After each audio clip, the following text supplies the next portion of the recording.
Hello दोस्तों, स्वागत है आप सभी का हमारे YouTube channel science GK and जेस में। जैसा कि दोस्तों आप सभी को पता है कि आज से आपका एसएसजी का एग्जाम स्टार्ट हो चुका है और उसके फर्स्ट शिफ्ट का खत्म हो चुका था एग्जाम और सेकंड शिफ्ट का भी खत्म हो चुका है। मैंने फर्स्ट शिफ्ट का एनालिसिस करवा दिया। यदि आपने फर्स्ट शिफ्ट का एनालिसिस नहीं देखा है तो आप फर्स्ट शिफ्ट का एनालिसिस जाके देख सकते हो। मैंने उसकी प्ले लिस्ट ही बना दी है। जितने भी शिफ्टों का मैं एनालिसिस करवाने वाला हूँ उन सभी की एक प्ले लिस्ट बना दी है। प्ले लिस्ट में जाके उन सभी क्लासों को देख लेना।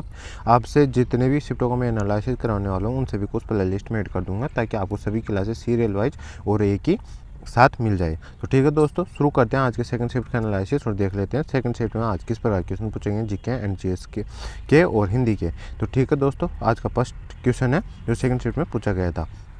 लिएंडर पेस का संबंध किस खेल से है?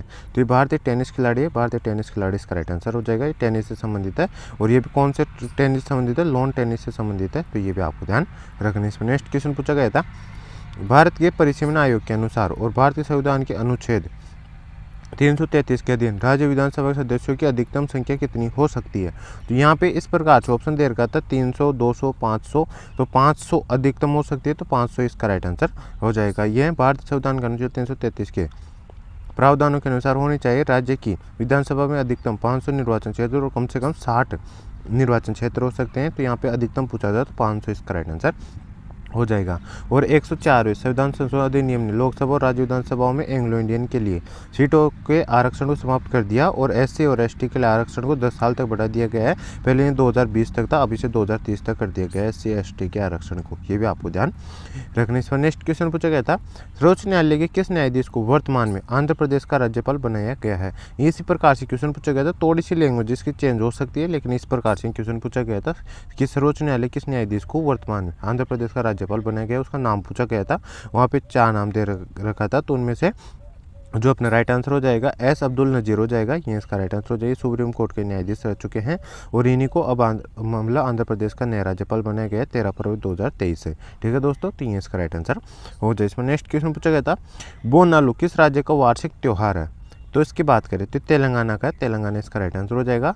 और यह है जुलाई अगस्त में आषाढ़ मास के महीने मनाया जाता है। ये भी आपको ध्यान रखना है, जिसमें देवी महाकाली की पूजा की जाती है और ये महोत्सव 1 महीने तक चलता है। तो ये भी आपको ध्यान रखना है। इसमें नेक्स्ट क्वेश्चन पूछा गया था, पन्नालाल घोष का संबंध किस वाद्य यंत्र से है? तो ये बांसुरी वादक है, बांसुरी वादक इसका राइट आंसर। और जिसमें नेक्स्ट क्वेश्चन पूछा गया था, ध्वनि को किस मात्रक से मापा जाता है? तो डेसिमल ऑप्शन दे रखा था, डेसिमल इसका राइट आंसर।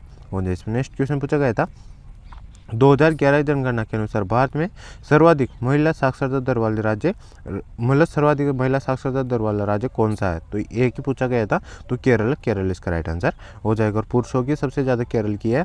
तो पुरुषों की आंक की बात करें तो 96.1% और महिलाओं की 92.1% है। ये भी आपको ध्यान रखना है।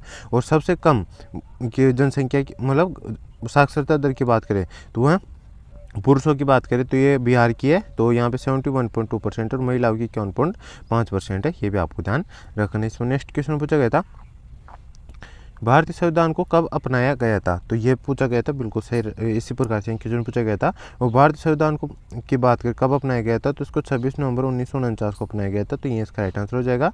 और लागू कब किया गया था, तो इसकी बात करें तो ये कब से प्रभावी हो गया था, लागू कब किया था? 26 जनवरी 1950 को इसको लागू किया गया था। यही तब से ये प्रभावी हो गया था। तो ये भी आपको ध्यान रखना। और मूल संविधान की बात करें तो भारतीय संविधान में मूल रूप से 395 अनुच्छेद थे। भारतीय संविधान को मूल रूप से अंग्रेजी में लिखा गया था और प्रेम बिहारी नारायण रायजादा ने भारतीय संविधान को हस्तलिखित किया था। और डॉक्टर अम्बेडकर को भारतीय संविधान के पिता के रूप में जाना जाता है। तो ये भी आपको ध्यान रखना। इसमें नेक्स्ट क्वेश्चन पूछा गया था, नेहरू ट्रॉफी किस खेल से संबंधित है? ये ट्रॉफी पूछा गया था, जबकि मतलब नेहरू जवाहरलाल नेहरू ट्रॉफी इस प्रकार 3-4 क्वेश्चन बनते हैं, लेकिन यहाँ पे क्वेश्चन क्या पूछा गया, नेहरू ट्रॉफी पूछा गया था।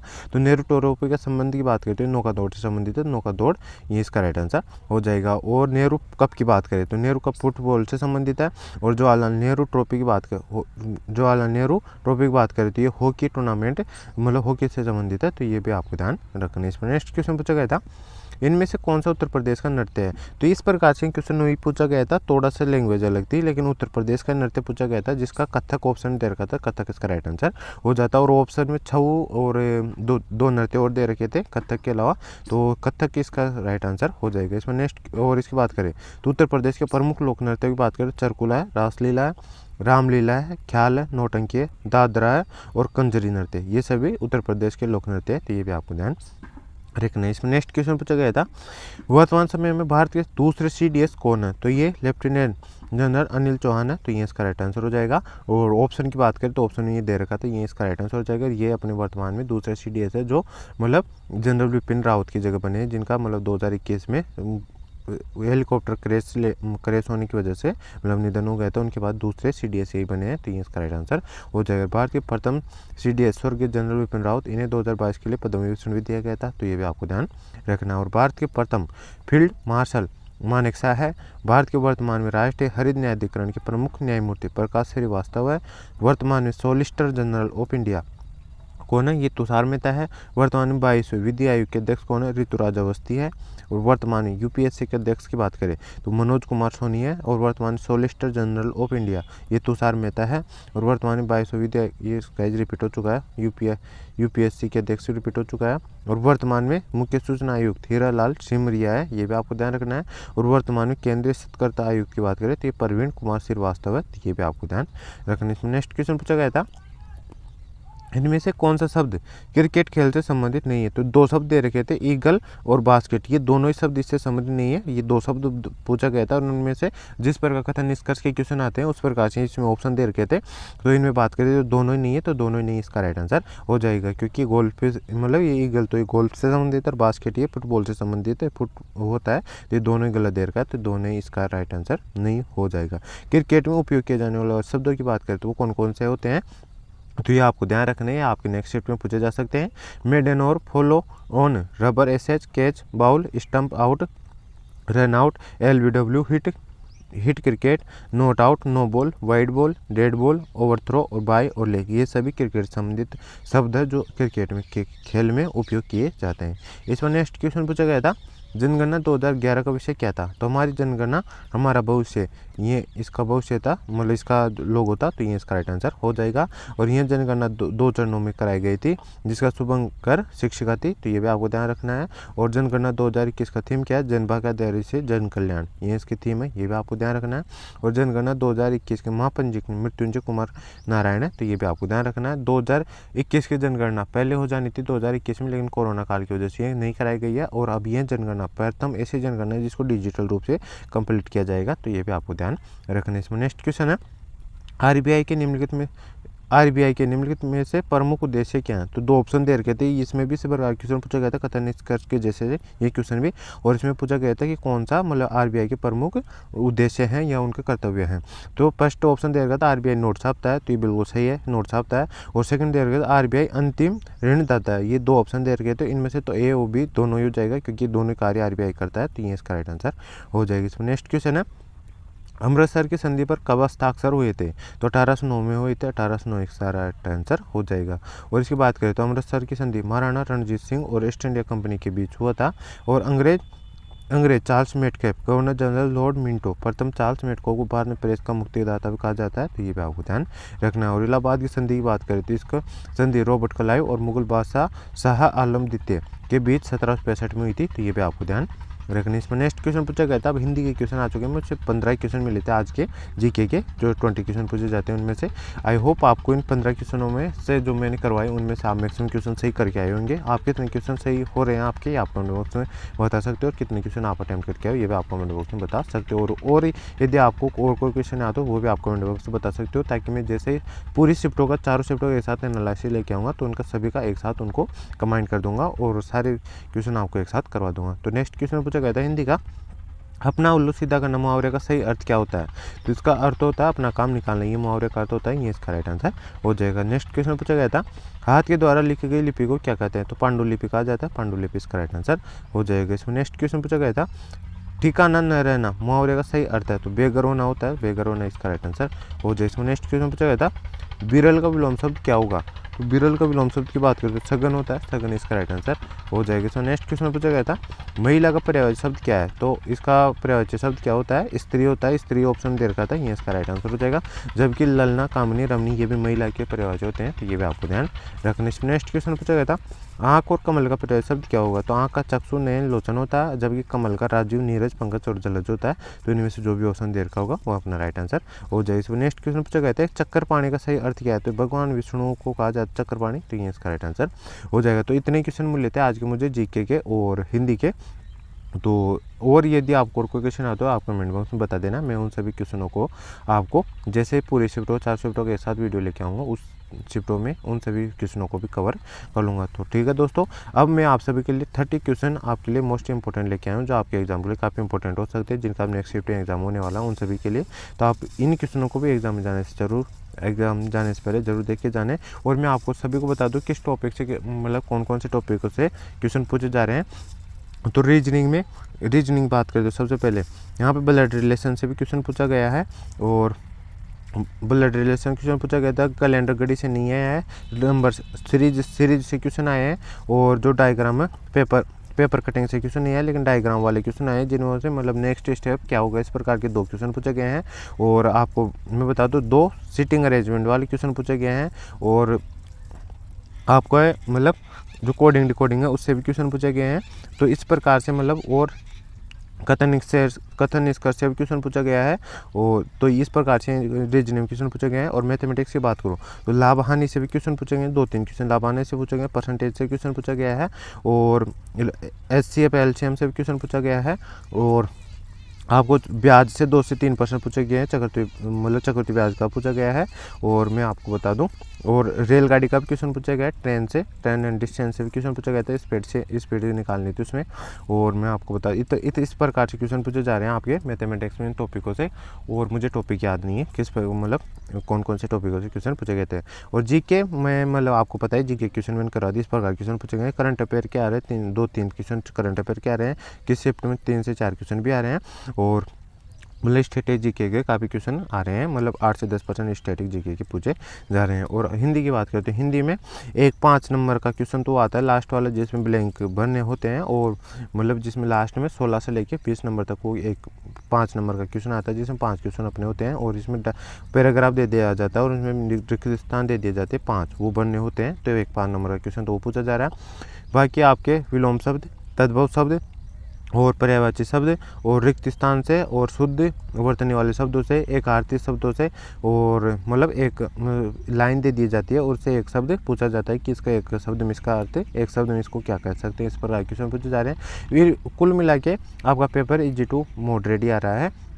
और आपको मैं बता दूँ हिंदी बिल्कुल ईजी आ रही है। हिंदी में आप 15 से 18 क्वेश्चन अच्छे से अटेम्प्ट कर सकते हो। आप यदि कुछ भी पढ़ के नहीं जाओगे ना, तब भी आप कॉमन सेंस से भी 15 से 18 क्वेश्चन तो अटेम्प्ट कर सकते हो। तो आपको मतलब 60 से लेकर 70 के बीच में क्वेश्चन तो अटेम्प्ट करके ही आने हैं। आपको कोशिश करनी सही क्वेश्चन आपको 70 के आसपास अटेम्प्ट करके आने, ताकि आपके अच्छा स्कोर हो सके और आप एग्ज़ाम में मतलब जो कट ऑफ बने उसमें आपका फाइनल तक सनेक्सर हो सके। ठीक है दोस्तों, तो अब मैं आपको टॉप 30 क्वेश्चन करवा देता हूँ जीके जीएस के, जो आपके एग्जाम के लिए इंपॉर्टेंट होने वाले हैं। तो फर्स्ट क्वेश्चन आपका, विश्व बैंक ने राष्ट्रीय आय के अनुसार अर्थशास्त्र को कितने भागों में बांटा है, तो 4 भागों में बांटा, 4 भाग इसका राइट आंसर हो जाए। नेक्स्ट क्वेश्चन है, आर्थिक संगठन की सबसे पुरानी पद्धति क्या है, तो पूंजीवादी इसका राइट आंसर हो जाए। इसमें नेक्स्ट क्वेश्चन पूछा गया था, वर्ष 1829 ईस्वी में सती प्रथा का उन्मूलन किसके द्वारा किया गया था, लॉर्ड विलियम बेंटिंक के द्वारा किया गया था, ये इसका राइट आंसर हो जाए। इसमें नेक्स्ट क्वेश्चन है, स्वामी विवेकानंद का मूल नाम क्या था, नरेंद्र दत्त इसका राइट आंसर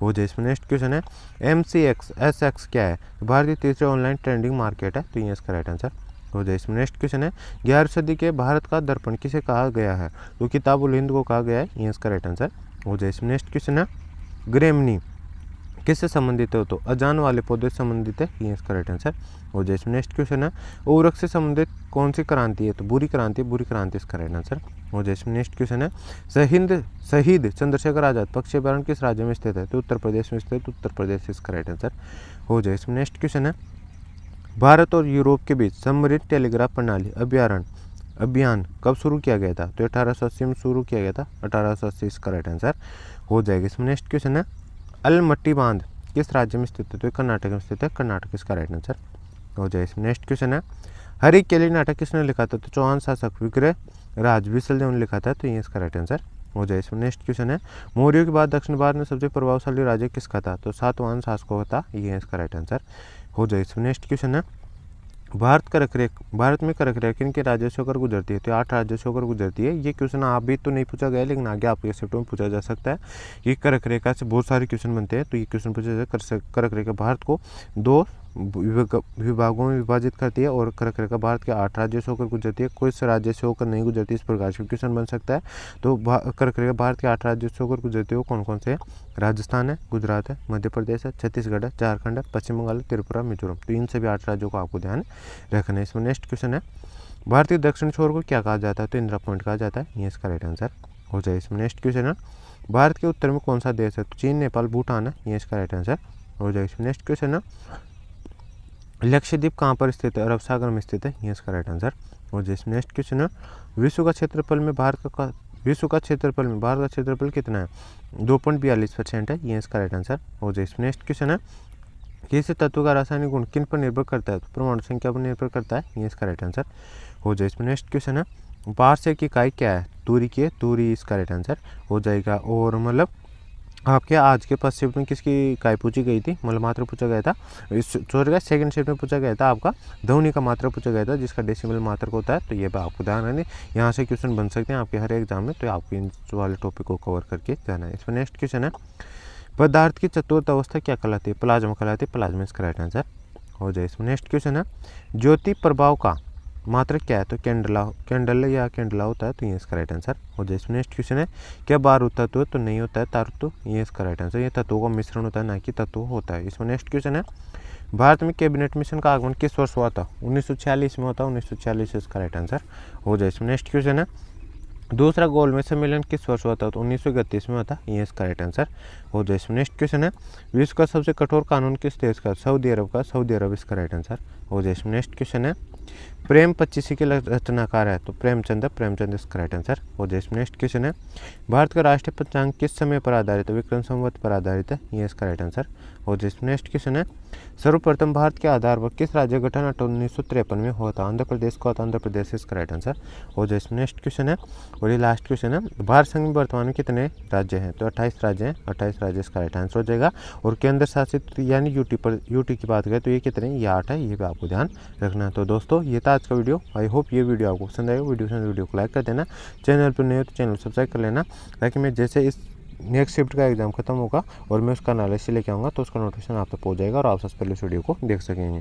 तो मिलते हैं नेक्स्ट वीडियो में, तब तक के लिए जय हिंद, जय भारत। चैनल पर नए चैनल सब्सक्राइब कर लेना, और यदि इसका PDF चाहिए आपको तो डिस्क्रिप्शन टेलीग्राम चैनल का लिंक दे रखा, आप उसको ज्वाइन कर लीजिए, उस पर आपको उसका PDF भी मिल जाएगा। तो मिलते हैं नेक्स्ट वीडियो में, तब तक के लिए जय हिंद, जय भारत।